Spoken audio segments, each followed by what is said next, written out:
Cable Arena in wonderful Charlotte, North Carolina. Looking at the last game for the Orlando Magic, it was a loss to the Spurs. What an awful night from the floor for this club that night. I'm not sure they were really in sync offensively.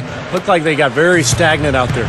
Yeah, I wouldn't pinpoint a lack of effort because I think they tried, Steve. I mean, really, they gave effort, but I think it was just one of those nights where shots weren't falling.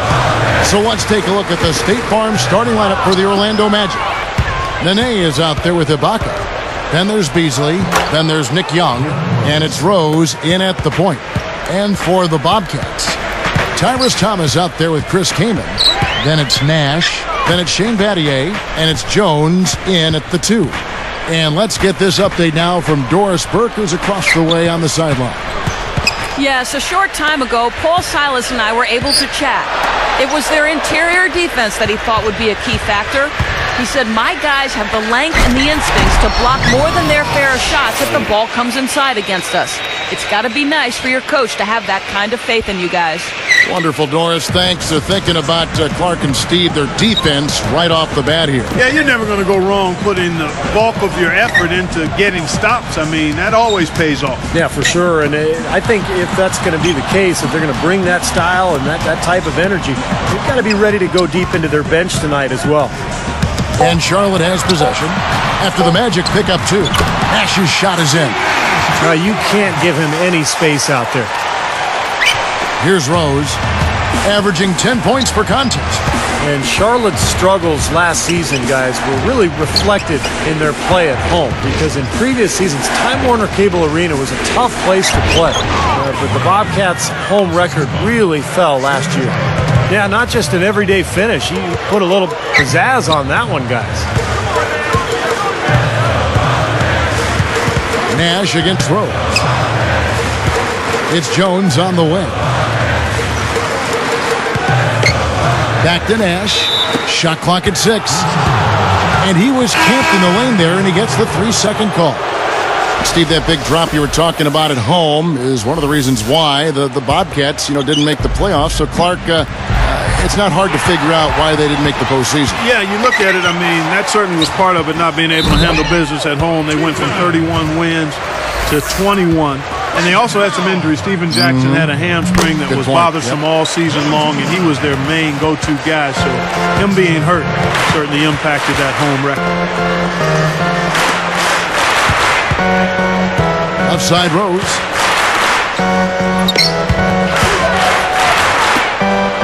And here's Young from the arc. Here's Clark. Kaman with the defensive effort. Tell you what, seems like all it takes is just a little bit of defense for him to be tentative on those layup attempts. Battier outside.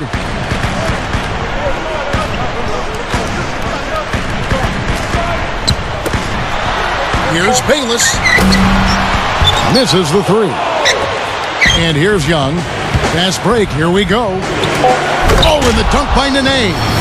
That's just a beautiful fast break. Definitely. Textbook all the way to the nice finish at the rim. Puts up a prayer. The basket's coming early and often in the first quarter. Magic.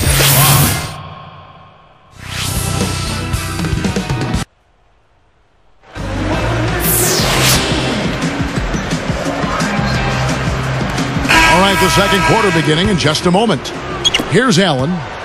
You know, Kevin, with the departure of Rashard Lewis to the Wizards, Ryan Anderson got some additional minutes for Orlando on that front line, and he's more than deserving. I thought he handled himself well, scored the ball, and rebounded decently. And now let's check out the lineups courtesy of Gatorade, all fueled up and ready to go. Here's the second quarter to play. So on the floor for Orlando, Ibaka is out there with Beasley. Then it's Thabo Sefolosha. Then there's Nene. And it's Augustine in at the guard position. And Ibaka slams it in. Ibaka's got the opening field goal of the second quarter for the Magic. Bobcats trail by 8. Here's Nash, coming in off a 10-point performance last game out. Rebounded by Serge Ibaka. Clark going back to Ryan Anderson out of Sacramento, California by way of UC Berkeley.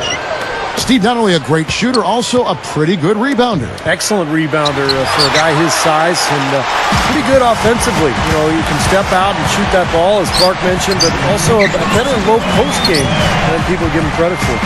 Now, here's Nash. Michael Beasley missing his last shot. Gets it to go. That was all about the assist there. Just a beautiful feed. Now Cephalosha.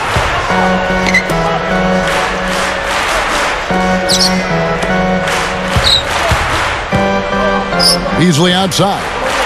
Steps back and drains the jump shot. Beasley's got 5 points so far. Well, for the Magic, it was another good season a year ago, and they took advantage of some of the weaker teams in the Eastern Conference. In fact, they were able to get 36 wins against East foes. Here we are in November, and let's see how things are going out east in the early season. Look at Orlando. Long way to go still in the season, but even so, they've got the top spot. And, of course, Charlotte. They're way down there.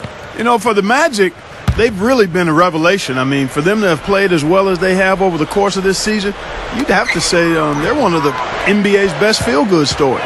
I agree with that, Clark. I mean, before this season started, this club was an afterthought. I mean, everybody just assumed that, you know, they would be way down in the standings. There'd be nothing much to write about, but they've been one of the best stories of the year. They've played hard, they've played together, and they've put together a very solid season to this point. Wow, Steve, 36 wins is a fantastic total in the conference. As you mentioned, that's big-time stuff.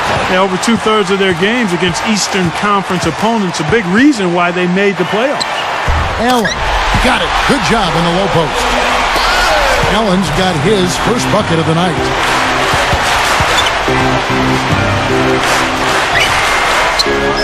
Beasley dishes to Haywood. Here's Ibaka. A stupendous finish in traffic. They continue to barrel their way inside, and when's the defense going to adjust? Well, I'm asking the same question myself, partner. I mean, that's 8 points out of their last 10 coming inside. Thomas kicks it over to Nash. Passes it to Allen.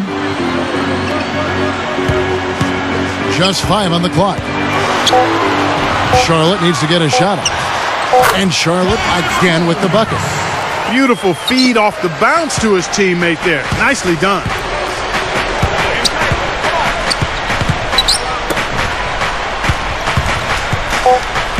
Beasley up top. Over Battier. Some solid defense from Battier. 2K Sports. Back in a moment here at the Time Warner kick. The Magic. And welcome to the HP Halftime Report. A great one underway at Time Warner. The Rockets grab the win against the...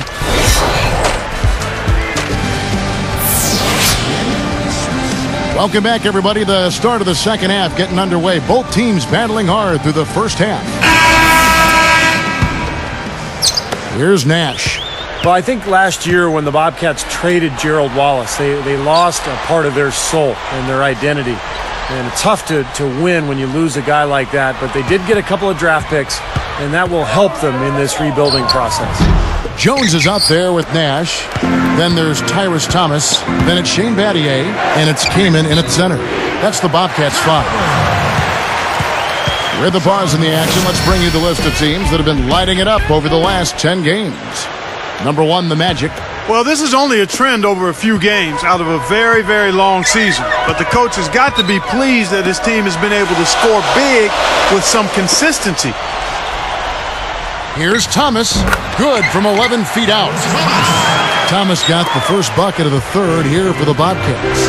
And Clark, back to that trade Steve was just talking about. We both like Gerald Wallace a great deal. Yep. But that's, I think, what was the key. When you saw that he was let go, you knew the Bobcats were starting to look to the future. Yeah, starting to do an about face, and those draft picks will help them not only get more talent, but also get a little younger as well. And it's not going to be easy, it never is, but I think they're headed in the right direction.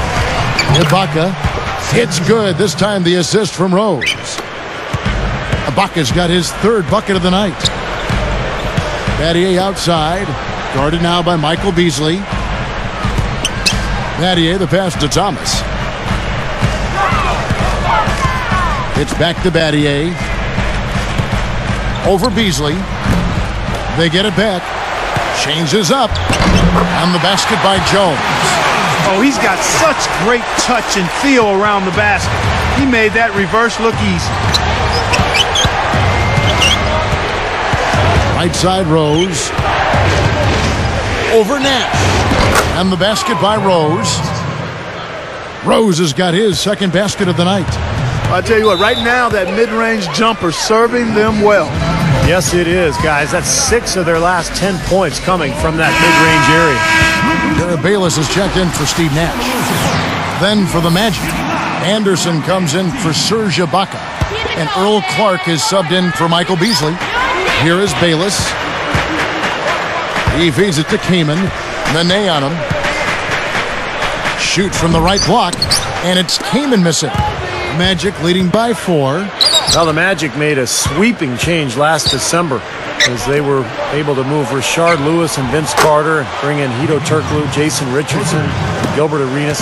It's not often you see a strong team like that tinker with their roster halfway through the season.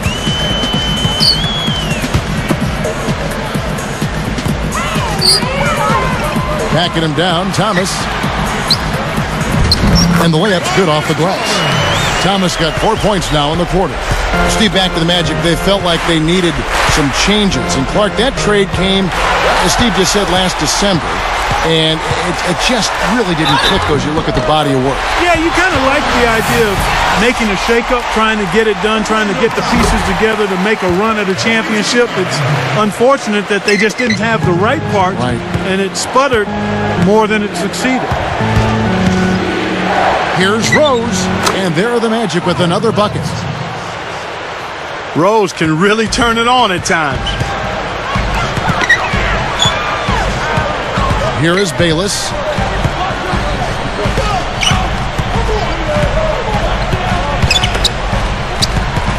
Anderson against Thomas. 6 on the shot clock. He dishes it to Bayless. And so he earns a trip to the line. Officials saw the contact, and he'll shoot 2. That one on Rose. That's good defense. Don't let a guy get a lay-in, foul hard, and send him to the free throw line.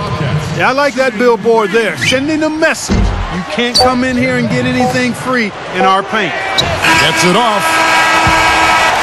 And we've reached the end of the third quarter. Just a terrific game so far.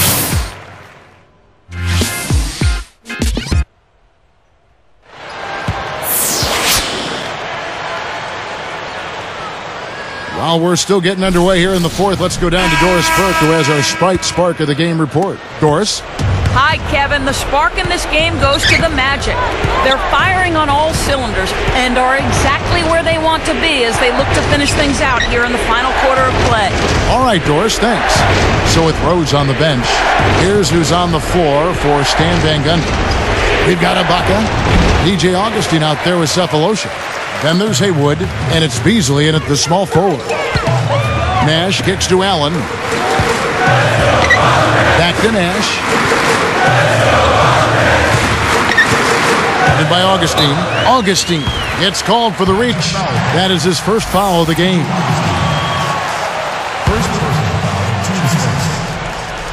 Here's Allen. Nash outside. It's blocked. Here's Almanson. From the left block, he sends it through. Here is Augustine. Beasley outside. Shoots over Brown. Here's Ibaka. And their work on the board pays off with the second chance points. Just an unbelievable display of offense here today. Well, it seems like every shot that goes up finds its way to the hoop. I mean, every player is sharp and on target. Let's go quickly over to Doris Burke for an update. Hi, Kevin. I was able to hear the advice Paul Silas gave to his team during that break. He loved the work they were doing on the interior, saying, listen, they've got no answer for us inside, and we're not going to let them off the hook now. Keep pounding it down low. And thanks for that story, Doris. Cephalosha misses. Bobcats trailed by 3. Here's Kaman. Puts up the baby hook. Nene pulls it in. Here's Orlando now. 3-point lead. their second game playing the Bobcats this year. Yeah, that was a tough loss for them. And defensively, I thought they had a lot of trouble at guarding their bench players. It was strange. Their bench players came off and really scored big, and that was a huge factor. Here's Kamen. Charlotte again missing. That's a string of bad shooting for him. He's starting to rush things a little bit, I think. And that's the instinct you'd like to see, but he'd be better off just slowing things down a little bit. Clark, a second ago, Steve mentioned what trouble they had defending some of the reserves in the last game. Well, Kevin, you can bet they won't be off guard today. I mean, they'll be giving just as much attention to those bench guys as they give to the starters now. Three-pointer. Again, the miss by the Bobcats. Another rebound gobbled up. They are pounding the boards.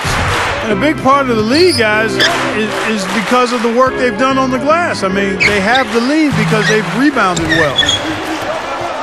Second shot opportunity. Shot denied. It's a race against time as they look to make a run here.